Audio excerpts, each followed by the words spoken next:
Caríssimos irmãos, nós estamos meditando as leituras do domingo de número 31, 31º domingo do tempo comum.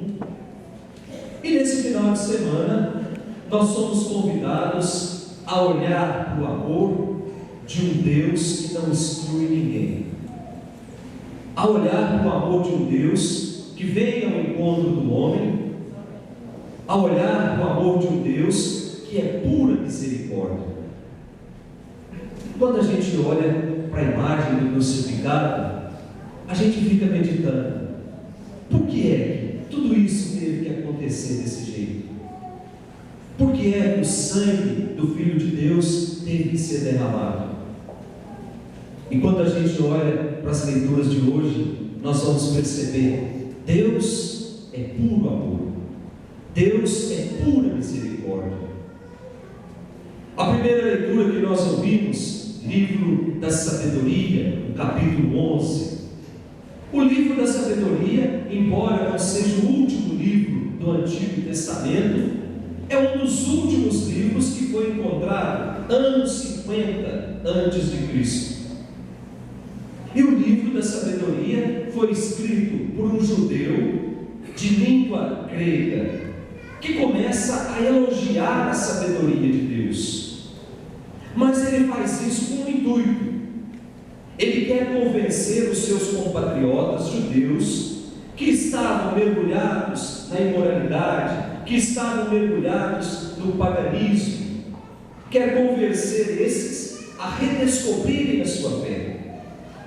Domingo passado, nós estudávamos que a Palestina, o lugar onde Jesus viveu, estava sendo dominada pela cultura grega. Aos poucos, a cultura grega ia entrando na vida e no coração das pessoas.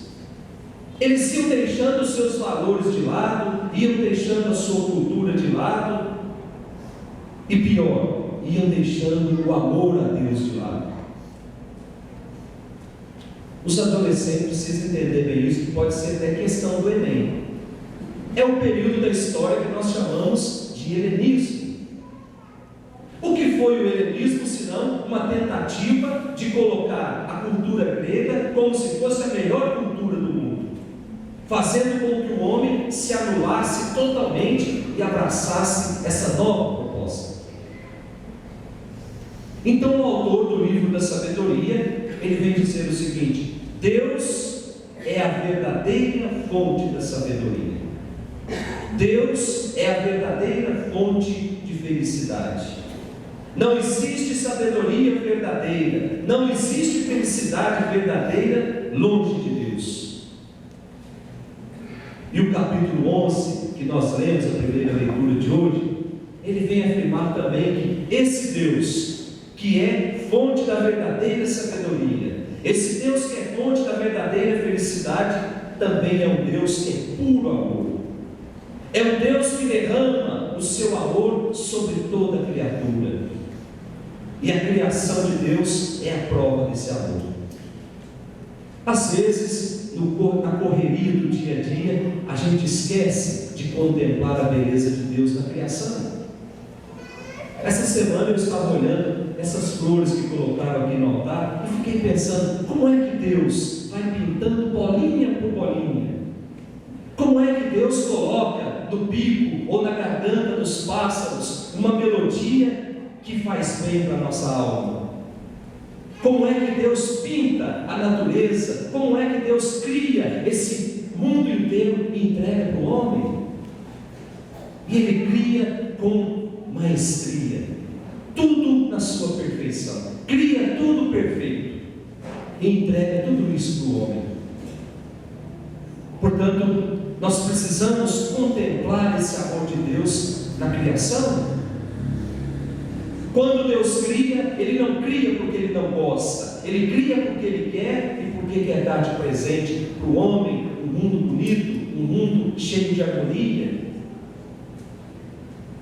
Esse Deus que é Pai, esse Deus que muitas vezes nos corrige, esse Deus que perdoa as nossas faltas, E faz tudo isso por quê? Porque dentro de cada um de nós sopra o sopro da vida. Dentro de cada um de nós circula a vida de Deus, circula a vida do próprio Deus. É por isso que o autor da primeira leitura diz que nós somos um grão de areia que se coloca na balança. Nós somos uma gota de orvalho que pinga, que cai lá no mar. Ou seja, nós não temos valor nenhum. Mas diante de Deus, nós temos o nosso valor. É por isso que Ele faz tudo isso e entrega de presente para o homem. Mesmo diante da nossa pequenez, o amor de Deus nos alcança sempre. E o autor da primeira leitura, lá no versículo 23, vem dizer assim: Deus muitas vezes, Ele fecha os olhos para os nossos pecados, porque quem sabe a gente se arrepende e muda de vida. Portanto, não nos impõe nada. Deus gosta de nós.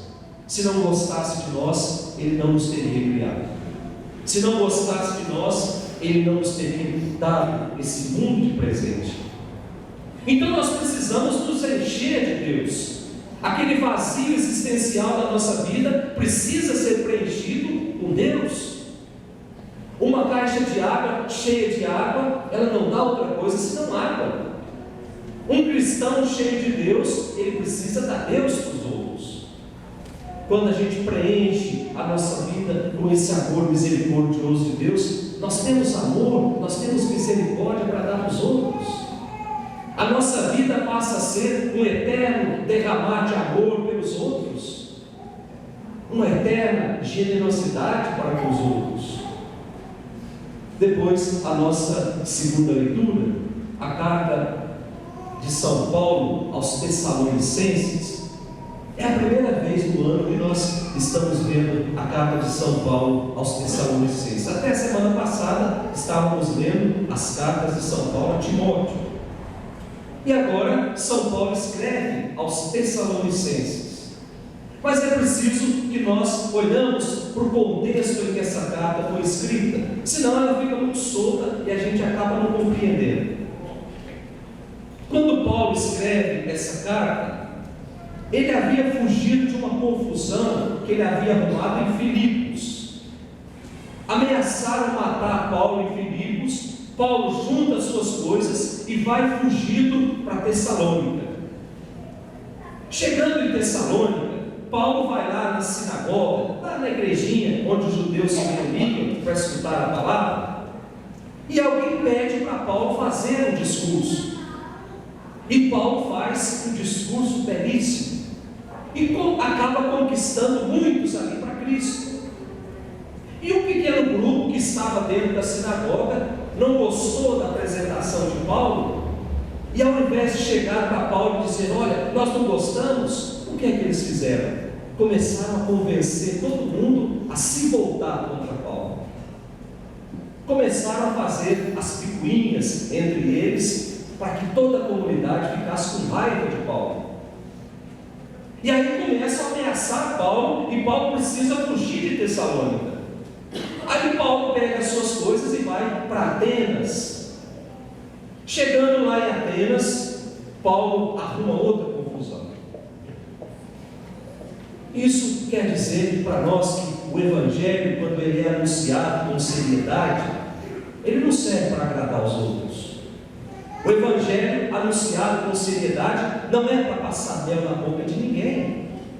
Muitas vezes é para dizer: meu irmão, minha irmã, ou você muda de vida, ou nós não vamos nos encontrar no céu. Ou você para com essas práticas, ou então nós não vamos nos encontrar no céu. E era isso que Paulo fazia com maestria. Então ele precisa fugir de Atenas, porque senão ele ia ser morto. E aí ele vai para Corinto. Mas ele vai com o coração partido, porque ele sabe que a comunidade de Tessalônica não era formada por judeus convertidos ao cristianismo. Era uma comunidade formada de pagãos que não tinham nada e fazem opção por Cristo. Portanto, precisavam ser catequizados sempre. E ele, fugindo dessa cidade, ele deixa a comunidade de qualquer jeito, mas ele leva com ele a preocupação. Ele acha que aquela comunidade ainda precisa de mais catequese para que eles possam solidificar a fé. Mas ele não pode voltar nessa comunidade. Então o que é que ele faz? Ele chama um dos seus melhores amigos, chamado Timóteo, e envia Timóteo até Tessalônica para dizer assim: olha, eu estou rezando por vocês, nós estamos rezando por vocês. Só que quando Timóteo chega em Tessalônica, Timóteo tem uma grande surpresa. Ele encontra uma comunidade fervorosa, ele encontra uma comunidade entusiasmada, mesmo diante da perseguição dos judeus. Ele encontra uma comunidade viva, mas essa comunidade tinha algumas dúvidas, e uma das dúvidas está nessa segunda leitura, que dizia respeito à segunda vinda de Jesus, o dia do Senhor. É por isso que ele escreve essa segunda leitura, para explicar o dia do Senhor, para explicar um pouquinho sobre a segunda vinda de Jesus.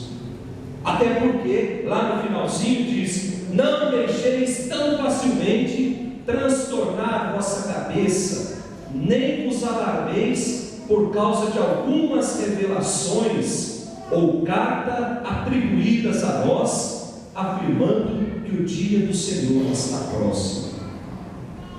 Alguém da comunidade resolveu colocar terror na comunidade, escrevendo cartas e dizendo que era São Paulo que estava mandando, para falar sobre o final dos tempos.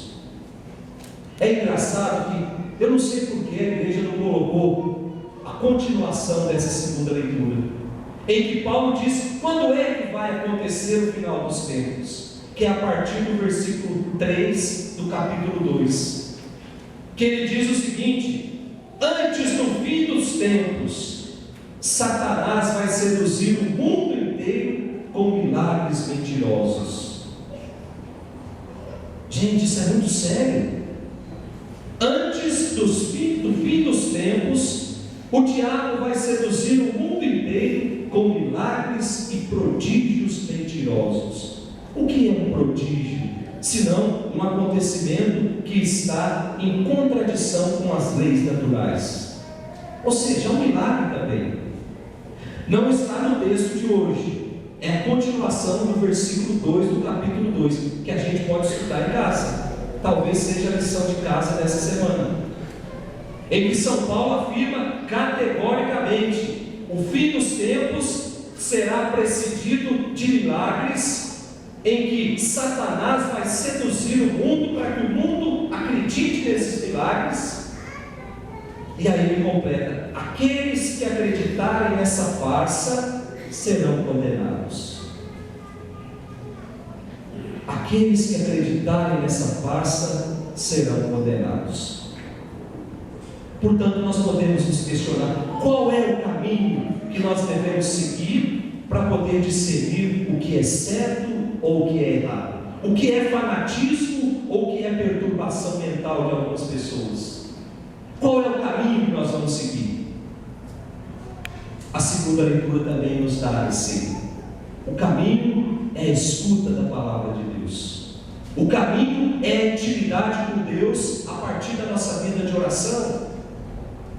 É esse o caminho que vai fazer com que nós discernimos o que é certo ou o que é errado, o que é ilusão da cabeça dos outros, o que é fanatismo. Aqueles que estão em Deus se transformam, se tornam uma nova criatura, diz São Paulo aos Gálatas. E estar em Deus, eu preciso passar pela escuta da sua palavra, eu preciso passar pela intimidade a partir da minha vida de oração. Como é que anda a nossa capacidade de amar as pessoas? Como é que anda a nossa capacidade de escutar a palavra de Deus? A nossa capacidade de ajoelharmos lá no silêncio do nosso quarto e tecermos uma oração para Deus? Às vezes a gente fica olhando a natureza, Deus nos fez tudo perfeito, e às vezes a gente fica olhando os pássaros Quando os pássaros vão dormir, eles dormem nos galhos das árvores. Não existe lá uma cama para o pássaro dormir. Ele dorme no galho, ele crava as suas presas no galho, e ali pode acontecer a ventania que for, que ele não cai. E por que é que um pássaro não cai? O segredo está na articulação do joelho. Quando a perna do pássaro está dobrada, as garras estão firmes no galho. Quando elas estão espichadas, as garras se abrem. E a natureza tem que nos ensinar muito. Os nossos joelhos dobrados fazem com que os nossos pés fiquem firmes no chão. A nossa oração, o nosso joelho dobrado, faz com que os nossos pés caminhem em passos firmes. Que nós não nos iludamos com nada que o mundo vem nos apresentar. Talvez seja esse o retrato da nossa vida de oração. Joelho dobrado é certeza de vitória garantida. Depois nós temos o nosso evangelho de hoje, o evangelho de São Lucas, o capítulo 19. E o evangelho de São Lucas nos leva para uma cidade que ficava mais ou menos 30 quilômetros de Jerusalém, chamada Jericó. Uma cidade muito rica, uma cidade muito próspera. Todas aquelas pessoas que deveriam ir até Jerusalém necessariamente precisavam passar por Jericó. Tanto é verdade que o imperador construiu lá um palácio para ele passar o inverno. E a cidade se destacava porque produzia muito bálsamo. E nessa cidade nós temos a figura de um cobrador de impostos. Pior ainda, um chefe dos cobradores de impostos. E esse homem chamava-se Zaqueu. Zaqueu era o modelo de homem pecador. Cobrador de impostos nunca era bem visto por judeus, porque além de cobrar os impostos e repassar esses impostos para os romanos, o cobrador de impostos desviava grande parte desse dinheiro para se enriquecer. E o Evangelho faz questão de dizer que ele era muito rico, rico às custas dos outros. Ele se enriquecia de forma duvidosa. Portanto, era um homem que, na visão judaica, não tinha como ser perdoado. Quem era sério, quem era decente, não podia conviver com esse tipo de gente. E diz o Evangelho que ele era pequeno, pequeno em todos os sentidos, pequeno de moral, pequeno de caráter, pequeno de estatura. Era um insignificante do ponto de vista moral. E diz o Evangelho que ele procurava ver Jesus. Procurar ver Jesus vai além de uma curiosidade, gente. Procurar ver Jesus é encontrar em Jesus algo novo. Mas parecia que Jesus estava muito longe da sua realidade. Ele era um pecador e Jesus vivia rodeado das ditas pessoas santas, das ditas pessoas puras. E esses desprezavam os pecadores. Então ele tem uma brilhante ideia de mais ou menos calcular por onde Jesus iria passar e sobe numa árvore e fica esperando Jesus passar. Ele queria ver Jesus. E para surpresa dele, Jesus que nos olha a partir do nosso coração, Jesus diz para ele: ô Zaqueu, desce daí, hoje eu vou dormir na sua casa. E diz o Evangelho que as pessoas que acompanhavam Jesus começaram a murmurar, dizendo que ele era um pecador. Como é que Jesus vai dormir? Como é que Jesus vai fazer refeição na casa do pecador? Aqui nós temos a concretização da parábola da ovelha perdida. Jesus havia ensinado os seus discípulos que se uma ovelha se perde, o homem deixa 99 no campo e vai atrás daquela que se perdeu. Jesus não só ensinava, Jesus colocava em prática. E aqui está o exemplo, a prática da parábola da ovelha perdida. Jesus é capaz de deixar tudo para ir atrás daquele que se converteu. Olha só como o coração de Deus é frágil. Olha só como o coração de Deus é mole. Ele deixa tudo para trás. Ele não se importa com a reputação. Ele quer aquele que resolveu voltar para o caminho da reconciliação com ele. E a resposta de Zaqueu é uma resposta generosa. Se eu desviei dinheiro, eu vou devolver 4 vezes mais. Vou dividir a metade do que eu tenho com os pobres, para dizer para cada um de nós que do encontro com Jesus nasce um coração misericordioso. A misericórdia não precisa ser entendida somente do ponto de vista do assistencialismo. Ser misericordioso não é dar uma cesta básica de vez em quando. Ser misericordioso não é fazer uma caridade pensando primeiro na foto que eu vou postar lá no Facebook. Isso não é misericórdia.